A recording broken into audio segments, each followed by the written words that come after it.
Before I come to you, जो मैंने आपसे कहा था ये बात सर, ये आखिरी सवाल आपसे अब्बासी साहब, ये Peoples Party good cop bad cop सीख रही है, कर रही है, आप लोगों के कायदीन से कुछ सीख गई है लगता है? वालिद साहब कुछ कहते हैं, साहबजादे आकर कुछ कहते हैं। तो मैं समझता हूँ कि जरदारी साहब जब जो बात की है वो बात असल सच वही है कि जब उनका चीफ मिनिस्टर जो मुराद अली शाह साहब काउंसिल ऑफ कॉमन इंटरेस्ट की मीटिंग में आए, उन्होंने बैठ के कहा कि हम चाहते हैं कि ये सेंसस की रिपोर्ट नोटिफाई हो। उनके मिनिस्टर कैबिनेट मीटिंग में कहते हैं कि रिपोर्ट नोटिफाई हो, तो उन सब ने ये फैसला जमात उनकी करके आई थी कि इलेक्शन जरूर डिले होंगे और ये डिलिमिटेशन का प्रोसेस शुरू होगा। मुझे लगता है कि बिलावल साहब भी उस वक्त ऑन बोर्ड थे। एन मुमकिन है कि बात आफ्टर थॉट आई हो या प्रेशर आया हो या कोई बयानिया बनाया जा रहा हो या कोई ऐसी बात की जा रही हो जो बिलावल साहब ने ऐसी बात की है। मेरा ख्याल है कि जो जरदारी साहब ने बात की है वो सच यही है कि वो सब इसमें शामिल थे और इन सबको पता था कि इलेक्शन डिले होंगे। सेनेटर साहब बहुत बहुत शुक्रिया आपका। और अब मैं आ गई कुंडी साहब के ऊपर। मुझे एक बात बता दीजिए, उन्होंने वाजे बता दिया कि ये वाजे था, अब जितना आंख में धूल झोंकना है कोई कॉन्स्टिट्यूशन ही पढ़ लेना, मेरी मशवरा होगा। मैं बड़ा पीएमएलएन एंटी कॉन्स्टिट्यूशन जा रही है। नहीं देखिए ये कह रहे हैं ना, क्या इन्होंने इलेक्शन कमीशन में जाके बात की है कि कॉन्स्टिट्यूशन के मुताबिक 90 दिन में इलेक्शन करें? वो तो चाहते ही नहीं है 90 दिन में। ये तो मुतालबा ही आपका है। नहीं चाहते तो फिर यही बात है ना। मगर आप लोग सदर से भी नहीं चाहते, फिर आइन की बात करते हैं। हमने इलेक्शन कमीशन में जाके ये बात की कॉन्स्टिट्यूशन के मुताबिक आप डिलिमिटेशन को, अब देखिए डिलिमिटेशन भी स्टार्ट ही नहीं हुई, कितने दिन हो गए? जी जी ठीक है। तो फिर तो आज बिलावल साहब ने कहा 90 नहीं तो 120 दिन में हो जाएंगे। कोई चाहे ना चाहे इलेक्शन होके रहेंगे। मुझे ये बता दीजिए कौन नहीं चाहता? देखिए मुख्तलिफ पोलिटिकल पार्टीज वहां पर गई और उनकी प्रेस कॉन्फ्रेंस आप देखें कि वो चंद महीने अगर डिले हो जाए तो हमें कोई एतराज नहीं, चंद महीने डिले हो जाए ऐसे ना फिर आप इलेक्शन ढूंढते पड़े।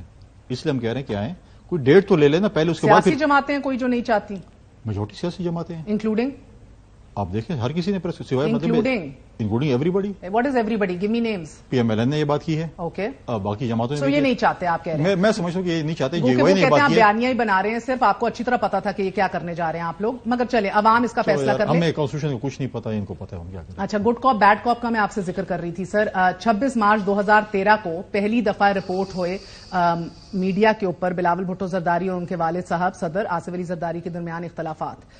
ये हम टेलीविजन पे भी दिखा देते हैं just to let you know sir, because तब हिंदुस्तान का मीडिया भी ये रिपोर्ट कर रहा था। By the way Bilawal Bhutto Zardari party के अमूर पर अपने वालिद के साथ इख्तलाफात की वजह से तब दुबई चले गए थे, बादजा लंदन भी चले गए थे।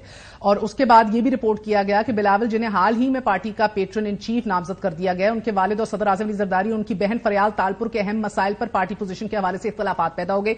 पार्टी टिकट देने के हवाले से सिंध के अंदर किस तरह मामला चलाए जा रहे थे और उनके वालिद साहब ने कहा कि आप बालिग नहीं हैं। इसी तरह 31 मार्च 2013 को भी ये पब्लिश हुई रिपोर्ट बिलावल भुट्टो जरदारी की। फरियाल तालपुर साहिबा ने कहा सिंध की तमाम मुतनाज़ सीटों पर इख्तलाफात खत्म हो गए और अब वो वापस आ रहे हैं। फिर डॉन ने खबर शाया की 1 अप्रैल 2013 को कि बिलावल आधा मान गया, वतन वापसी पर किसी जलसे से खिताब नहीं करेंगे।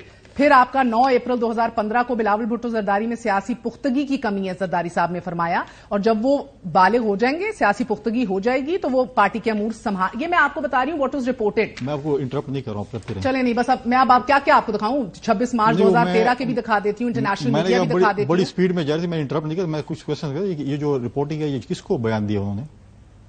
किसने किसको डिपार्टमेंट? आप इसकी नफी कर रहे हैं? नहीं, हमने भी तब रिपोर्ट किया था। बाय द वे आपने रिपोर्ट किया, आपने भी रिपोर्ट किया, आज भी इख्तलाफात सामने आ रहे हैं। चले तो मैं तो कह रही हूं आपको मैं कहूं जुमेरात तक थोड़ा इंतजार कर लेंगे। एक पेज पे ले आएंगे वालिद और बेटे को? एक ही पेज पे। नहीं अभी तो नहीं है ना।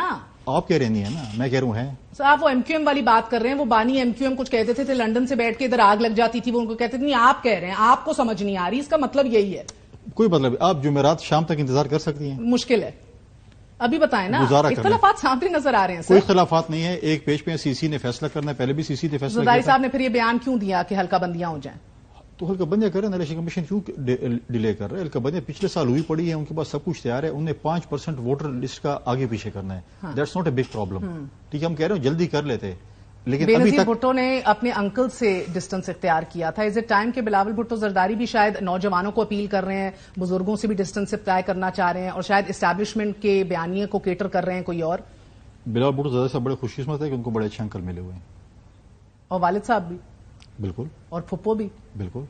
पूरी ओनरशिप है? पूरी ओनरशिप। आखिरी सवाल सर ये फरमा दीजिएगा, अब आप नैब रेजिग्नेशंस हमें देखने को मिल रही हैं, प्रोसिक्यूटर जनरल ने भी लास्ट मिनट इस्तीफा दे दिया है और आपका डिप्टी चेयरमैन साहब भी घर चले गए हैं, जाहिर शाह साहब, क्यों हो रहा है ये सब कुछ? اڈونٹ میں نے آج صفحے دیکھے ان کے ظاہر شاہ صاحب کا غالباً میرے خیال میں ٹائم پورا ہو چکا تھا اور اڈونٹ ناٹ اس پہ، لیکن اگر جا رہے ہیں ایکسٹینڈیڈ کانٹریکٹس پہ ہی تھے، لیکن سابق وزیر اعظم جو ابھی اٹک جیل میں ان کے کیسز بنانے تھے، وہ ہماری خبر ہے کہ وہ بنتے نہیں ہیں، اس لیے انہوں نے اصولی موقف لے لیا. مگر آپ جانتے ہیں نا ایگزیکٹو بورڈ میٹنگز کے اندر پروسیکیوٹر جنرل نہ ہو تو فیصلے ہی نہیں ہو سکتے. تو اب کیا ہوگا؟ نگران حکومت لگا سکتی ہے اگلا پروسیکیوٹر جنرل اور ڈپٹی چیئرمین؟ میرے خیال میں لگا سکتی ہے. بہت ہم نے بہت سے اختیارات ان کو بہت شکریہ.